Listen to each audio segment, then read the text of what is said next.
what am I is a question I ask myself every day, along with where are the Teletubbies today, and why do I cry after I masturbate? Today we're going to explore what is a millennial, and are the rumors true?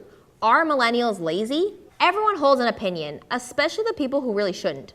What things factor into the conversation? Where did these ideas come from in the first place? And how do we move forward? Easy. Wait like 50 years. Join in on the conversation on Twitter and Facebook, and all together now, let's think about it. So a lot of people don't really know what a millennial actually is, with ad companies throwing around empty statements about millennials and confusing the ones who are still figuring it out. An exec at P&G doesn't think we know what fabric softener is. I definitely know what fabric softener is, but yeah, I don't use it. Shh, not now, Jen. That's not my name. And to make it worse, the big scary adults have absolutely no idea what to do with these lazy, unfocused. That's kind of hurtful. I know. I mean, how can they say that? What? No. At 26 Pizza Kid just tweeted that they didn't like her outfit. Whatever. I did wardrobe. Our team of writers gathered some info on this cryptic generation. Strauss and Howe, the people who came up with the name, believed right from the start that we'd all be about the community. Thank you. It's nice to be validated. And you can consider anyone born from 1982 all the way up to the early 2000s a millennial. 1982? Isn't that when E.T. came out? Well, why are you asking me? You're the intern. Bing it or something. Please tell me you don't use Bing. Anyway, a lot has changed since our community-loving days in 1987. A lot of research points to technology being the reason why we're the way we are. In an apocalyptic reality we now call the past, there was this thing called dial-up. Wait, what did it do?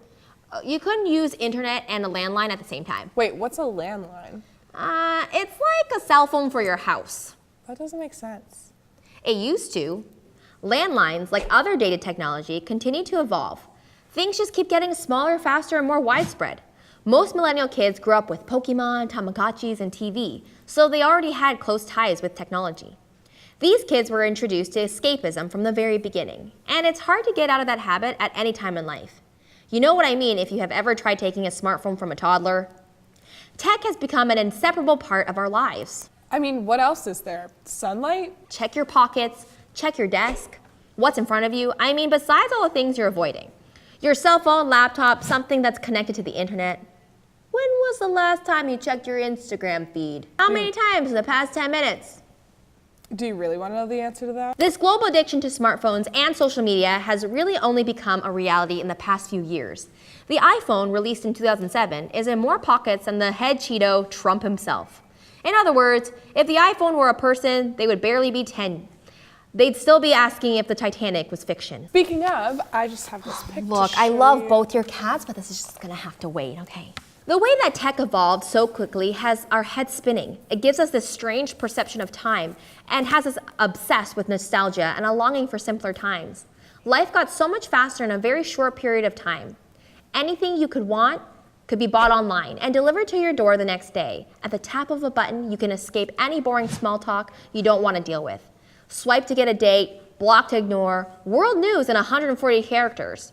Though recently, it's just been rants about what Trump is doing wrong, or about the cheesecake you ate last night. Wait, you saw that pic? What some don't realize is that our brains react to all this.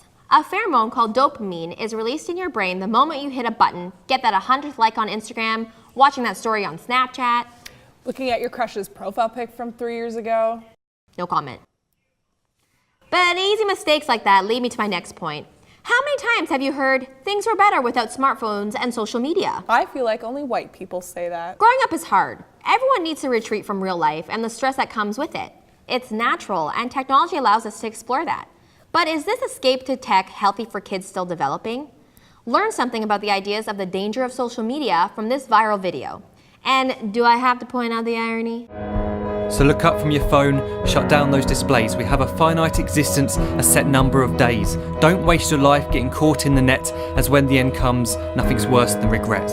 I am guilty too of being part of this machine, this digital world we are heard but not seen, where we type as we talk and we read as we chat, where we spend hours together without making eye contact. So don't give in to a life where you follow the hype. Give people your love, don't give them your like. Disconnect from the need to be heard and defined. Go out into the world, leave distractions behind. There's always two sides of an argument though. As shown by this parody of that same video, it's very poignant. My friend, the phone didn't make you damned. So take all the pictures you want and please share all you see by text, by tweet, by Facebook feed, because I want to see and I want to know all the things you do. They set my heart all aglow. And last but not least, can we please stop being swayed by an accent, some editing, and some cheesy rhymes someone made? Happy interneting. The second guy was definitely prettier. To the cynics out there, I say this. Would we have 3 different ways to post old, embarrassing photos any other way? Keep up the relationships not based on proximity, but by how much we actually like someone? Think whatever you want, blame whoever you like, but this is not all on us. Who built this world we live in? Our oh so wonderful parents, who actually have more of an impact than most of us want to admit. We get it. Parenting is hard, but you can't raise us and then say our entire generation is garbage. But look, parents of millennials had a lot to deal with. They had to struggle through the economy crash, the failing housing market, a lack of stable jobs, and mass media perpetuating child kidnappings. Gone were the days of playing outside. Our choice or not, when mom and dad thought all the neighbors were murderers and kidnappers. The fear-mongering is real. And at the end of the day, they went home to this new generation of kids and all they wanted is to give us what they couldn't have. Then when we're ready to leave the nest, or whenever we can survive on takeout and pay rent with our minimum wage jobs, we search for something more. There are so many of us out there that are baristas with their career on pause or unemployed dreamers exhausted by low income and soul-crushing housing markets. And people ask why we're not passionate. We're actually just really tired. And corporate employers, they do little to nothing to improve the situation. Here's an open environment to work in. Please reach your quota for the week. It's funny. Tech and marketing industries that made millennials who they are actually wonder why we're like this and do little to nothing to help. If you'd like long-lasting employees who care about their work, show an effort in developing your employees. Investment is more than a financial term, though the money will never hurt. Maybe people are confusing laziness with a combination of exhaustion and hyper-awareness of how quickly time really catches up to you. It seems we found a lot of ways for so-called laziness to develop. But at the end of the day, everyone is an individual. Not every millennial has the same experience, and it's not like we don't know how to talk about it. So the next time someone says that all millennials are lazy, apathetic, and vain, remember to take a second and really think about it.